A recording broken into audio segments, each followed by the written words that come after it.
Hi, my name is Kobus Millet. The purpose of this video is to give a very basic introduction on how a standard activated sludge process works by means of looking at the UCT process. During the next few minutes, we will cover all the different individual functions of the complete cycle, but with a deeper look into the work performed by microorganisms in the bioreactor. At a very high level, the process consists of primary, secondary, and tertiary treatment stages. The very first process is one of removing screenings from the raw sewage. Examples of screenings are plastics, wood, fibers, sanitary ware, and anything foreign which cannot be digested by microorganisms. Grit removal is normally performed by vortex degritters downstream of the screens. From here, water is fed into a PST, if required, to reduce the load later on exerted onto the reactor. If the characteristics of the raw sewage is less concentrated, there is no need for a PST. Skipping the bioreactor explanation for a moment, the biomass soup, known as mixed liquor, separates from the water by gravity in a clarification tank called the SST.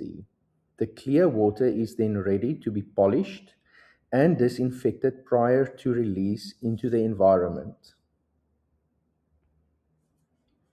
Three different recycle streams exist in the secondary treatment stages, which we will explain in a moment: the A, the R, and the S recycle.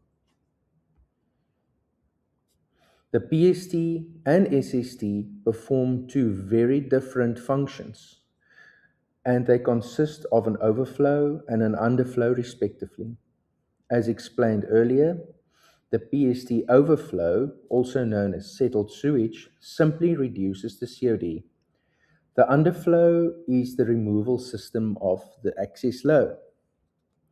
The SST is a separation tank, with the overflow being a clear product, free from solids, ready for disinfection. The underflow of this tank is called return activated sludge, or RAS, and it's simply an extension of the anoxic zone where it gets returned to. Pay attention to the directions of the various streams in this process. Some are forward and some are backwards by means of pumping. Pay attention to typical ratios of flows in order to keep everything in balance.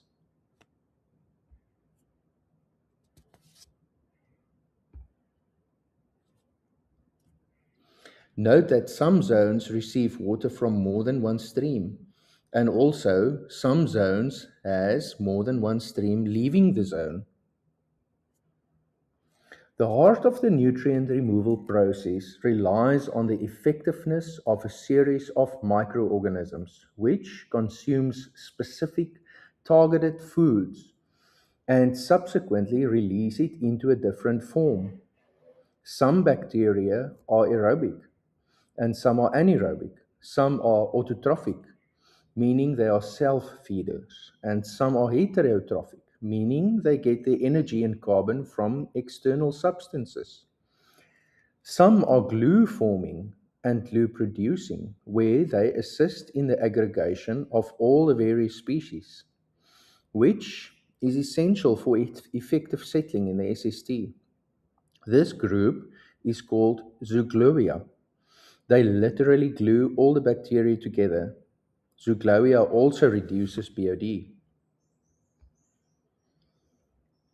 The most prominent of the basic elements to be reduced in the bioreactor is carbon, nitrogen, phosphorus, where carbon substances are the most, then nitrogen, for example ammonia, then lastly, being the smallest amount, phosphorus substances like orthophosphates or PO4.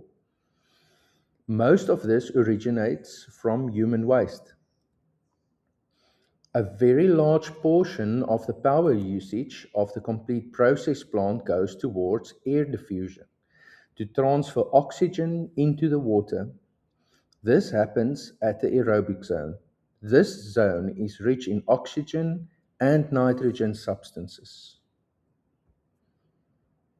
The aerobic zone is home to the Nitrosomonas and Nitrobacter species.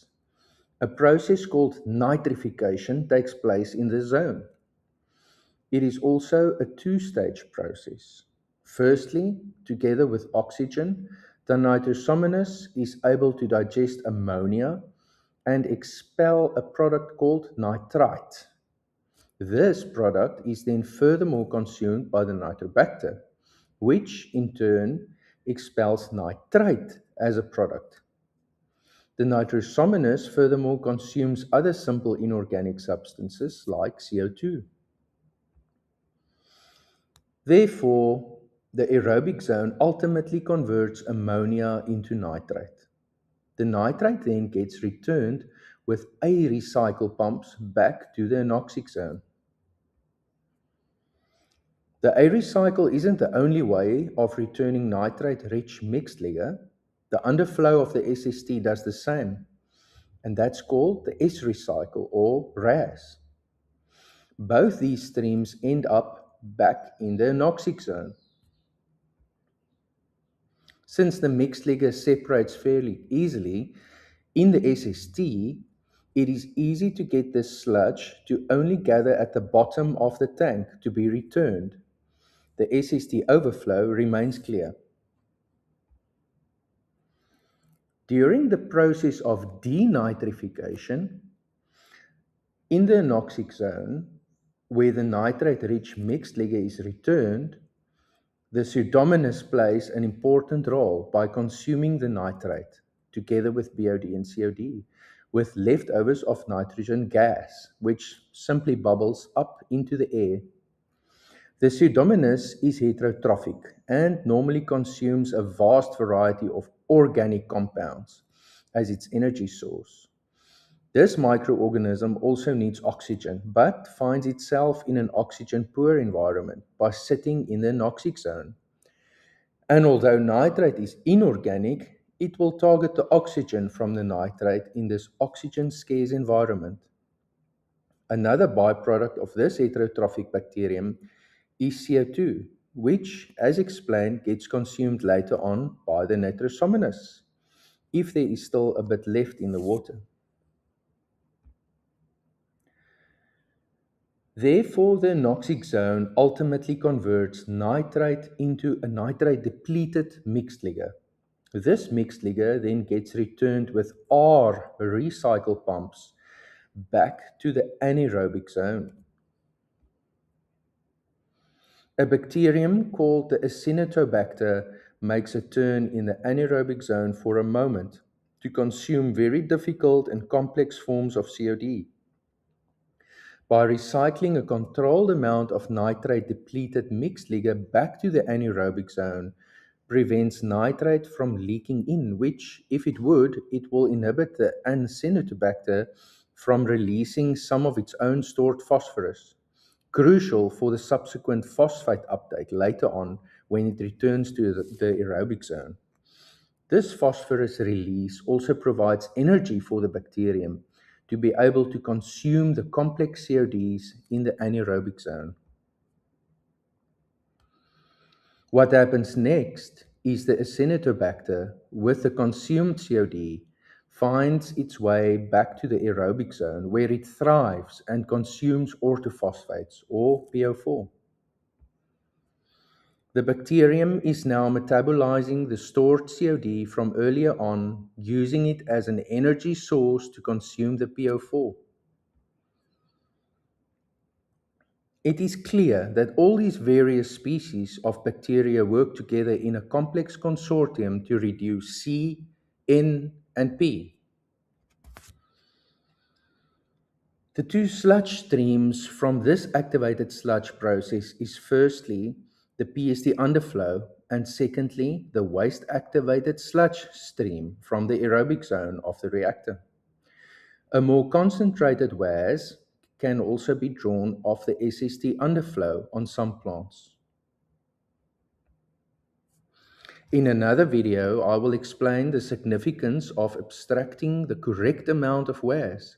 But in simple terms, the plant operator will look at the FM ratio and the MLSS concentration to make the correct withdrawal. Thank you for your time.